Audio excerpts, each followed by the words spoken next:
తాకట్లో ఉన్న మీ బంగారాన్ని విడిపించి ఆ రోజు ఆన్లైన్ రేటుకి కొంటాం. Sharma gold company.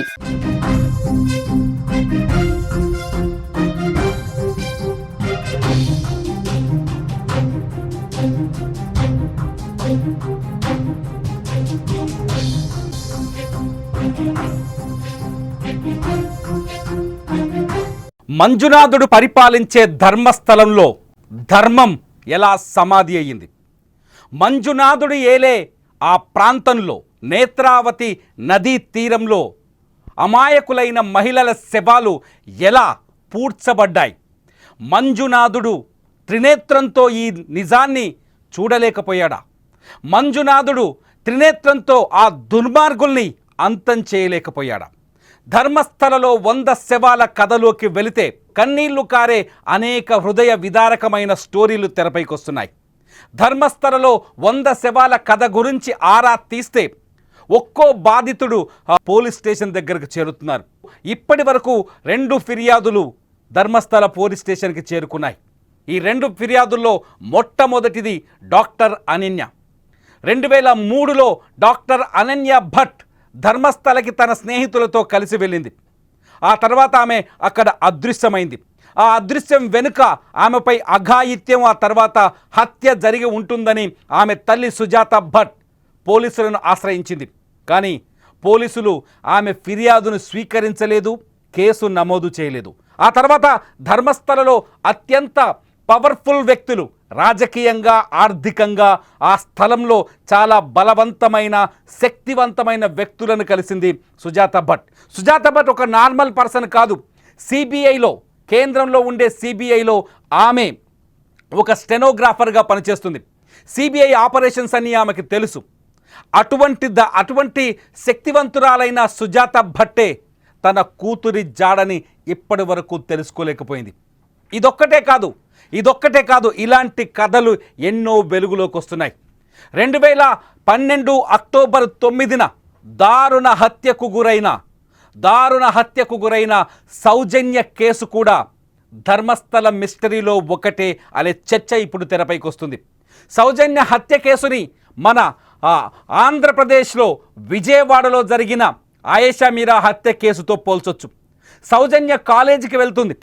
2012 అక్టోబర్ 9న కాలేజీకి వెళ్తున్న సౌజన్యని అటకాయించిన కొందరు దుండగులు ఆమె పైన అఘాయిత్యం చేసి ఆ తర్వాత హత్య చేసి ఆ మృతదేహాన్ని నేత్రావతి నది ఒడ్డున పడేసి వెళ్ళిపోయారు. సౌజన్య మృతదేహాన్ని ఖననం చేసిన ప్లేస్ను చూడొచ్చు, సౌజన్య ఫోటోల్ని చూడొచ్చు. సౌజన్య కోసం న్యాయం జరగాలంటూ అప్పట్లో పెద్ద ఉద్యమమే జరిగింది. సౌజన్య కోసం అనేక మంది రోడ్డుపైకి వచ్చారు. సౌజన్య కోసం నిలబడ్డారు. సౌజన్య కుటుంబానికి న్యాయం జరగాలని పోరాటాలు చేశారు. అయినా సౌజన్యకి ఇప్పటివరకు న్యాయం జరగలేదు. అమరావతిలో, విజయవాడలో ఏదైతే ఆయేషా మీరా హత్య కేసులో సత్యంబాబుని ఎలా అరెస్టు చేశారో సేమ్ అదే తరహాలో సంతోష్ రావు అనే ఒక వ్యక్తిని అరెస్ట్ చేశారు. ఆ సంతోష్ రావుని దోషిగా తేల్చాడు. మానసిక స్థితి, అతని మెంటల్ కండిషన్ సరిగ్గా లేదని, హత్యలు చేశాడని నిరూపించే ప్రయత్నం చేశారు. అతన్ని తీసుకెళ్లి జైల్లో పడేస్తే 11 సంవత్సరాలు జైలు శిక్ష అనుభవించాడు సౌజన్య కేసులో ఆ సంతోష్ రావు. 11 ఏళ్ల తర్వాత అతను నిర్దోషి అని తేలింది. ఎందుకంటే సౌజన్య హత్య కేసు సిఐడి విచారణ జరిపినప్పుడు సంతోష్ రావు దోషిగా ఉన్నాడు. ఆ కేసు సిబిఐ చేతికి వెళ్ళిన తర్వాత సంతోష్ రావు నిర్దోషి అని బయటపడ్డారు. మరి సౌజన్యని చంపిందెవరు? ఇప్పటి వరకు సౌజన్యని చంపిందెవరో బయటకు రాలేదు. అయితే తాజాగా ఎవరైతే ధర్మస్థలలో పారిశుద్ధ్య కార్మికుడిగా పనిచేసిన వ్యక్తి, అతని పేరు, అతని వివరాలు ఈ పూటకి కూడా రహస్యంగానే ఉన్నాయి. ఆయన ఈ పూటకి కూడా తనను రహస్యంగా, తన కుటుంబాన్ని రహస్యంగా ఉంచితేనే నిజాలని బయటకు చెబుతాను, హంతకులెవరో చెబుతాను అంటున్నారు. ఒకే హంతకులు, ఒకే ప్రాంతానికి చెందిన ఒకే హంతకులు, ఒకే శక్తివంతమైన హంతకులు, ఒకే కూటమికి చెందిన హంతకులే ఈ 100కు పైగా మహిళల్ని చంపారని చాలా స్పష్టంగా తన ఫిర్యాదులో పోలీసులకు పేర్కొన్నారు. మీరు నా పక్కనున్న ఈ బాక్స్లో చూస్తున్నారు ఆ ఫిర్యాదుదారుడు పోలీసులకు ఇచ్చిన కంప్లైంట్లో చెప్పిన వివరాలన్నీ. ఆ పాయింట్స్ వైజ్గా మీకు తెలుగులో అందించేందుకే ఈ ప్రత్యేకమైన కథనాన్ని, ధర్మస్థలి రహస్యమని ఈ కథనాన్ని మీకు అందిస్తున్నాం. ఆ ఫిర్యాదుదారుడు కొన్ని కీలకమైన విషయాలు చెప్పాడు. అతను ఖననం చేసిన, అతను పాతిపెట్టిన శవాల కథలు వింటే గుండె రగిలిపోతుంది. ఆ శివుడు ఎలా వదిలేశాడా నిందితుల్ని అని ప్రశ్నించాలనిపిస్తుంది. ఆ మహాశివుడు తన మూడో నేత్రం తెరిచి ఈ 100కు పైగా మహిళలపైన అఘాయిత్యం చేసి, అత్యాచారం చేసి, హత్య చేసిన నిందితుల్ని ఎందుకు భస్మం చేయలేకపోయాడు అని ప్రశ్నించాలనిపిస్తోంది.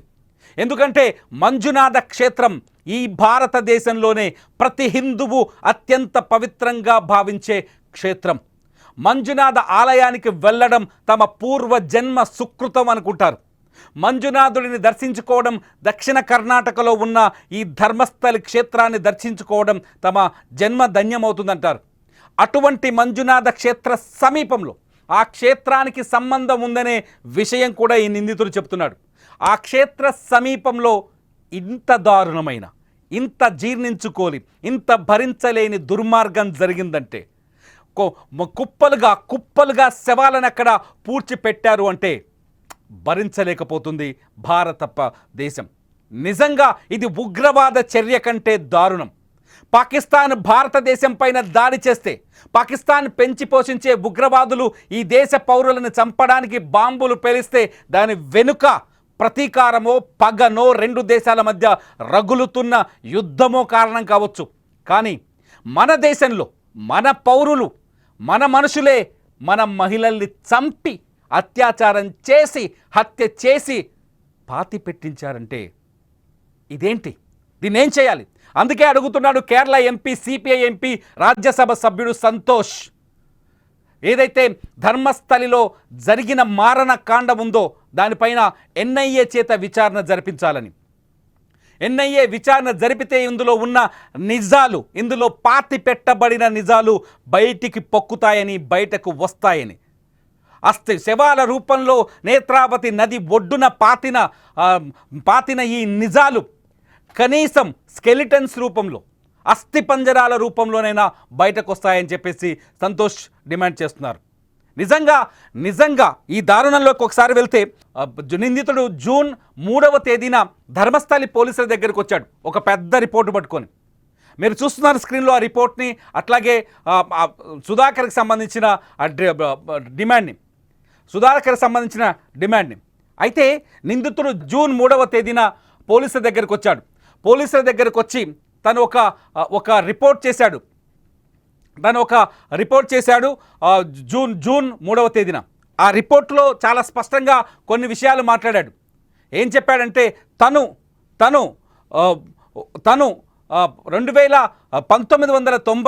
1995 నుంచి 2014 వరకు కొందరు వ్యక్తుల కోసం పనిచేశానని చెప్పారు. మీరు స్క్రీన్లో చూస్తున్నారు. ఈ కేసులో ప్రత్యేకంగా సిట్ అరేంజ్ చేసింది కర్ణాటక ప్రభుత్వం. ఆ సిట్కి సంబంధించిన ప్రణబ్ మహంతి ఈ కేసుని విచారిస్తున్నాడు. అయితే నిందితుడు పోలీసుల దగ్గరకు వచ్చిన తర్వాత కొన్ని విషయాలు జరిగాయి. నిందితుడు పోలీసుల దగ్గరకు వచ్చి కొన్ని విషయాలు చాలా స్పష్టంగా చెప్పాడు. ఏంటంటే, నేను పారిశుద్ధ్య కార్మికుడిగా పనిచేసేవాడిని. పారిశుద్ధ్య కార్మికుడిగా పనిచేస్తున్న సమయంలో ధర్మస్థలి ఆలయానికి సంబంధించిన కొందరు వ్యక్తుల ప్రభావం కలిగిన వ్యక్తులు, కొందరు శక్తివంతమైన వ్యక్తులు తనని కొన్ని శవాలను పాతిపెట్టమని చెప్పారని, పాతిపెట్టకపోతే తనను కూడా చంపేస్తామని హెచ్చరించారని ఆ నిందితుడు పోలీసులకు ఒక ఫిర్యాదు ఇచ్చాడు. ఆ ఫిర్యాదులో దాదాపు 1995 నుంచి 2014 వరకు దాదాపు 100 శవాలను అక్కడ పాతిపెట్టానని చెప్పాడు. అది కూడా నేత్రావతి నది, ధర్మస్థలి ఆలయానికి సమీపంలో ప్రవహిస్తున్న నేత్రావతి నది ఒడ్డున ఆ ప్రాంతంలో పాతిపెట్టానని చెప్పాడు. ఎందుకు పాతిపెట్టావు అక్కడే అంటే, నదీ పరివాహక ప్రాంతాల్లో శవాల్ని పాతిపెడితే ఆ శవాలు త్వరగా కుళ్ళిపోతాయి, ఎవరికి అంచనాకు దొరకవు అనేది తన ఉద్దేశం అని చెప్పాడు. అలా పాతి పెడుతున్న శవాలను, అంటే ఒక్కో శవం తన దగ్గరకు వస్తున్న ప్రతి శవాన్ని నేను రెగ్యులర్గా చూసేవాడిని. అందరూ మహిళలు, మైనర్ బాలికలే అని చెప్పారు. తాను పాతిపెట్టిన శవాల్లో కొన్ని శవాల్ని ఖననం తగలబెట్టానని కూడా చెప్పాడు. అయితే తను పాతిపెట్టిన శవాల్లో మహిళలు బాలికలే ఉన్నారు. వాళ్ళందరిపైన అత్యాచారం జరిగిందని కూడా తను రాసిచ్చిన ఫిర్యాదులో తెలిపాడు. వాళ్ళందరిపైన అత్యాచారం జరిగిందని తనకు అర్థమవుతుందని, ఆ శవాల్ని పాతిపెట్టేటప్పుడు తనకు తెలిసిందని చాలా స్పష్టంగా చెప్పాడు. ఆ డెడ్ బాడీస్ ఎక్కడి నుంచి వస్తున్నాయో తనకు కూడా తెలియదని చెప్పాడు. అతని కోర్టులో కూడా ఇప్పటికే హాజరుపరిచారు. అయితే ఆ శవాలు ఎక్కడికి వెళ్ళేస్తున్నాయి అనేది ప్రశ్నించొద్దని అతన్ని బెదిరించేవారని చెప్పాడు. అంతేకాదు తను పాతిపెడుతున్న కొన్ని శవాల గురించి చెబితే, కొన్ని శవాల కథలు చెబితే నిజంగా కన్నీళ్ళు వస్తాయి. తను 2010లో ఒక బాలిక శవాన్ని అక్కడికి తీసుకొచ్చానని చెప్పారు. ఒక బాలిక శవాన్ని తీసుకొచ్చి ఆ బాలిక శవాన్ని పాతిపెట్టమని అడిగారంట ఆ నిందితులు. బాలిక శవాన్ని చూస్తే ఆమె ఒంటిపైన ఒక స్కూల్ యూనిఫామ్ మాత్రమే ఉంది. ఆమె శరీరానికి సంబంధించి ఒంటిపైన స్కూల్ యూనిఫామ్ ఉంది, తనకి ఇన్నర్ వేర్స్ లేవు. ఆ డెడ్ బాడీ పైన గాయాలున్నాయి. ఆ బాలిక పైన లైంగిక దాడి జరిగిందని చెప్పాడు. ఆ శవాన్ని చూస్తే తనకు కూడా గుండె కరిగిపోయిందని, బాధ కలిగిందని చెప్పాడు. కానీ ఆ శవాన్ని తీసుకెళ్ళి ఆ ప్రాంతంలోనే ఉన్న కల్లేరి పెట్రోల్ బంక్ సమీపంలో పూడ్చిపెట్టానని చెప్పాడు. నిజంగా అంటే స్కూల్కి వెళ్ళే బాలికల్ని, స్కూల్కి వెళ్ళే అమ్మాయిల్ని కూడా వదిలిపెట్టలేదు ఆ దుర్మార్గులు. ఆడపిల్ల కనిపిస్తే చాలు అఘాయిత్యం చేసి హత్య చేశారని ఈ ఒక్క సీన్ని, అతను చెప్పిన ఈ ఒక్క మాటను బట్టి చూస్తే అర్థమవుతుంది ఎంత దుర్మార్గులో, ఎంత కఠినమైన హృదయం ఉన్న వాళ్ళు. ఇంకో కథ చెప్పాడు. ఇంకో శవం కథలో ఇంకోసారి 20 ఏళ్ళ ఒక మహిళని తీసుకొచ్చారని చెప్పాడు. ఆ 20 ఏళ్ళ మహిళ డెడ్ బాడీ తన దగ్గరకు వచ్చేటప్పటికే పేపర్లలో చుట్టారట. న్యూస్ పేపర్లలో చుట్టేసి ఆ డెడ్ బాడీని అక్కడికి తీసుకొచ్చారని చెప్పాడు. న్యూస్ పేపర్లో చుట్టిన డెడ్ బాడీని ఓపెన్ చేసి చూస్తే ఆ డెడ్ బాడీ పైన పూర్తిగా యాసిడ్ పోసి తగలబెట్టినట్టుగా ఉందని చెప్పాడు. ఆ శవాన్ని కూడా తనను చేతికిచ్చి డీజిల్ డబ్బా తెచ్చి అతని చేతికిచ్చి డీజిల్తో తగలబెట్టమని ఆర్డర్ చేశారని చెప్పాడు. ఇలా ఒక్కో శవం కథనంతా తాను పోలీసులకు ఇచ్చిన ఫిర్యాదులో పేర్కొన్నాడు. అయితే ఈ శవాల కథలన్నీ విన్న పోలీసులు ముందు విస్తుపోయారు. ఇందులో వాస్తవాలు ఉన్నాయా, ఇతను ఎవరో కావాలని ఉద్దేశపూర్వకంగా చెప్తున్నాడా అని అతన్ని చాలాసేపు ప్రశ్నిస్తే, ఎందుకు ఇప్పుడు చెబుతున్నావు, 2014 వరకు హత్యలు చేసి ఏం చేశావు నువ్వు అంటే, 2014లో ఈ అత్యాచారాలు జరుగుతున్నాయని ఇతనికి తెలుసు.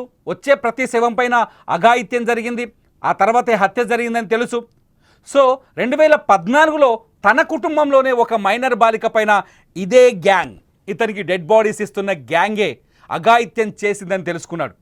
అది తెలిసిన మరుక్షణమే ధర్మస్థలని వదిలేసి మరో ప్రాంతానికి పారిపోయి అక్కడే తల దాచుకొని బతికాడు. 2024లో తిరిగి మళ్ళీ ధర్మస్థలికి వచ్చిన ఆ వ్యక్తి కంటి నిండా నిద్రపోలేదన్నాడు. ఒక్కరోజు కూడా తను సుఖంగా నిద్రపోలేదు. ఎందుకంటే తను పాతిపెట్టిన శవాలన్నీ అక్రమం, వాళ్ళకి సరైన పద్ధతిలో అంత్యక్రియలు జరగలేదు, వాళ్ళ ఆత్మ శాంతించదు. 100కు పైన శవాలను పాతాను, ఆ 100కు పైన ఆత్మలు తన దగ్గరకు వస్తే నా జీవితం నాశనమైపోతుంది, ఆ పాపం నన్ను వేధిస్తుంది అని ఒక భావనకు వచ్చి అపరాధ భావాన్ని తొలగించుకోవడం కోసమే ఈ విషయాన్ని వెలుగులోకి తెస్తున్నానని, ఆ శవాల కథ పోలీసులకు చెబితే పోలీసులు ఆ కేసును విచారించిన తర్వాత ఆ శవాల మీద ఇన్వెస్టిగేషన్ చేసి ఆ శవాలని వెలికి తీసిన తర్వాత వాళ్ళకి పద్ధతి ప్రకారం అంత్యక్రియలు జరుగుతాయని, అందుకే ఈ విషయాన్ని చెప్పానని ఆ పారిశుద్ధ్య కార్మికుడు పోలీసులకు చెప్పాడు. ఆ పారిశుద్ధ్య కార్మికుడు పోలీసులకు చెప్పిన ఈ కథతో ఒక్కసారిగా సీన్ రివర్స్ అయిపోయింది. ధర్మస్థల ఏరియాలో సడన్గా పారిశుద్ధ్య కార్మికుడు చెప్పిన వాస్తవాలతో అతను తీసుకెళ్లి కోర్టులో సబ్మిట్ చేశారు. అతను కోర్టుకు వెళ్ళాడు. కోర్టులో అతని బంధువులు కోర్టులో తన గురించి అతని ఐడెంటిటీ ఇంతవరకు ఏది బయట పెట్టొద్దని కోర్టు ఆర్డర్ ఉంది. కోర్టులో అతన్ని చేర్చిన తర్వాత ఈ విషయం వెలుగులోకి వచ్చింది. వెలుగులోకి వచ్చిన తర్వాత వెంటనే కొంతమంది బాధితులు, ధర్మస్థల ఏరియాలో ఉన్న కొంతమంది బాధితులు పోలీసుల ముందుకు వచ్చారు. అందులో భాగంగా ఇంతకుముందు చెప్పిన డాక్టర్ అనన్య తల్లి మళ్ళీ పోలీసులకు ఫిర్యాదు చేసింది. అంతేకాదు అనన్య తర్వాత ఏదైతే సౌజన్య, ఇంతకుముందు చెప్పాను కదా హత్య కేసు, ఈ సౌజన్య కేసు మళ్ళీ వెలుగులోకి వచ్చింది. ఇవన్నీ చూస్తుంటే ఖచ్చితంగా ఒక ప్లాన్డ్గానే ఇక్కడ హత్యలు జరిగినట్టుగా మనకు అర్థమవుతుంది. ధర్మస్థలలో ఈ హత్యలన్నీ చేసింది ఎవరి మూలాన ఈ హత్యలు జరిగాయి, ఇతని చేత ఎవరు ఈ హత్యలు చేయించారు, ఈ విషయాలు ఇప్పటికే అతను పోలీసులకు చెప్పేసి ఉండొచ్చు కదా. ఇటువంటి సందేహాలు చాలామందికి ఉన్నాయి. కానీ అతను తన ప్రాణాలు కాపాడుకునేందుకు పూర్తి రహస్యాలు చెప్పలేకపోయాడు. పోలీస్ స్టేషన్కి వచ్చేటప్పుడు తన వెంట ఒక బ్యాగ్ తెచ్చాడు. ఆ బ్యాగ్లో తను పాతిపెట్టిన ఒక శవానికి సంబంధించిన అస్థిపంజరం ఎముకల్ని తీసుకొచ్చి పోలీసులకు అందించాడు.